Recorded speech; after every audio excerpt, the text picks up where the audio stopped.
মা, আমাকে কিছু টাকা দাও। আজকে রাতে আমি ঈদের মার্কেট করতে যাব। আমার বন্ধু রাফিও যাবে। তার বাবাও তাকে অনেকগুলো টাকা দিয়েছে। সিদ্ধান্ত নিয়েছি আমরা একসাথে মার্কেট করব। শোন বাবা, আমার কাছে অতগুলো টাকা নেই। তোকে কিছু টাকা দিব নি। তুই তোর বন্ধুর সাথে গিয়ে মার্কেট করে নিয়ে আসিস। আমরা তো অনেক গরিব মানুষ। এসব কি বলছো মা? আমার এত অল্প টাকা দিয়ে হবে না। আমার বন্ধু রাফি 10,000 টাকা নিয়ে এবার মার্কেটে যাবে। শোন বাবা, তোকে এত কষ্ট করে মানুষ করেছি। তুই যদি না দুঃখের কথা বুঝিস, কে বুঝবে? তোকে একটি কথা বলি, তোর বন্ধু রাফিকে আমাদের বাড়িতে নিয়ে আয়। তার সাথে আমি কথা বলি, দেখি তার কাছ থেকে আমি কিছু টাকা পয়সা নিতে পারি কিনা।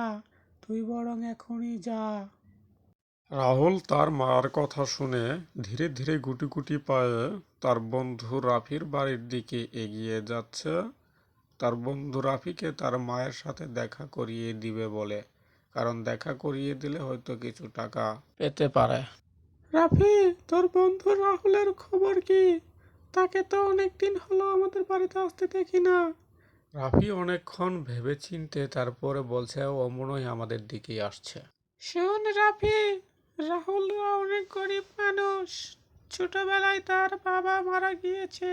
তাকে তুই খেলাধুলা করে আদর যত্ন করে মানুষ করেছিস। আর আমিও তাকে অনেক দেখাশোনা করেছি। তুই বরং আমি তোকে যে টাকাগুলো দেবো, ওর কাছে যদি টাকা কিছু কম পড়ে, তুই তাহলে তাকে কিছু টাকা দিয়ে সহযোগিতা করিস। তুই বেরিয়ে যা, রাহুল আসছে। দুজনেই রাস্তায় বেরিয়ে পড়ার পর হঠাৎ রাস্তার ভিতরেই তাদের দেখা হয়ে গেল। রাতে তো মনে হয় মার্কেটে যেতে হবে। আমি তো এখনো টাকাই ব্যবস্থা করতে পারিনি। তোকে বরং আমাদের বাড়িতে যেতে হবে। মা তোকে ডেকেছে, দেখবে বলে। তা তো যাবই। তুই মার্কেট করতে পারবি না আর আমি মার্কেট করে নিয়ে আসবো, তা তো হয় না। ছোটবেলায় একসাথে বড় হয়েছি খেলাধুলা করে। চল, তোর বাড়ির দিকে যাই দেখি। চল তাহলে, মা তোর জন্য অনেকগুলো খাবার রেডি করে রেখে বসে আছে। ওহ, তোর মায়ের হাতের রান্না আমি কতদিন থেকে খাই না। তাহলে চল, খেতে খেতে বরং সব কথা বলা ও শোনা যাবে। তাহলে চল এগিয়ে যাই। রাফি তার বন্ধু রাহুলের মায়ের সাথে দেখা করার জন্য তার বাড়িতে চলে আসলো। আরে তোমরা এসে পড়েছো? ওহ, আমি কতক্ষণ ধরে তোমাদের জন্য অপেক্ষা করতেছি। আমি তোমাদের জন্য ভালো ভালো খাবার রেডি করে রেখেছি।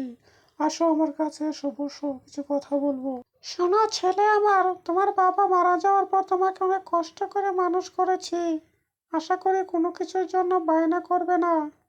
মা, ছোট থেকে মানুষ হয়েছি, কখনো কি বায়না করেছি? তুমি যে ঈদ করার জন্য টাকা চাচ্ছ এতগুলো, আমি এত টাকা কোথায় পাবো? আমার কাছে কি এত টাকা আছে? মা, আপনি টেনশন করছেন কেন? আমার ছোটবেলার বন্ধু ঈদ করতে পারবে না টাকার জন্য, তা কি হয়?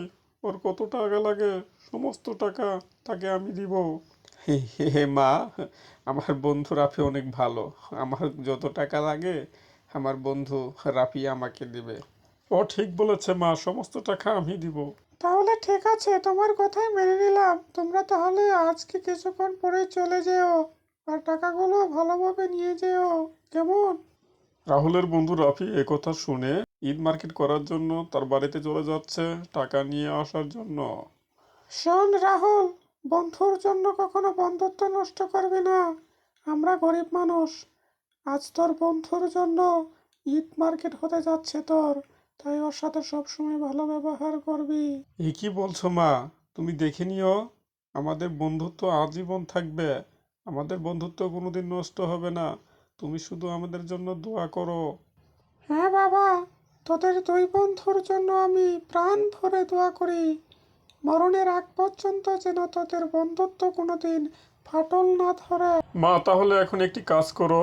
তোমার কাছে যে 2,000 টাকা আছে সেই টাকাটা আমাকে দাও। আর রাফি আমাকে যে টাকাগুলো দিবে সেই টাকা আমি যোগ করে আমি অনেকগুলো কেনাকাটা করব, আর তোমার জন্য একটা শাড়ি কিনে নিয়ে আসবো। আর আমি এখন ফ্রেশ হতে চলেছি মা। রাফি মনে হয় বের হয়ে চলে আসতেছে।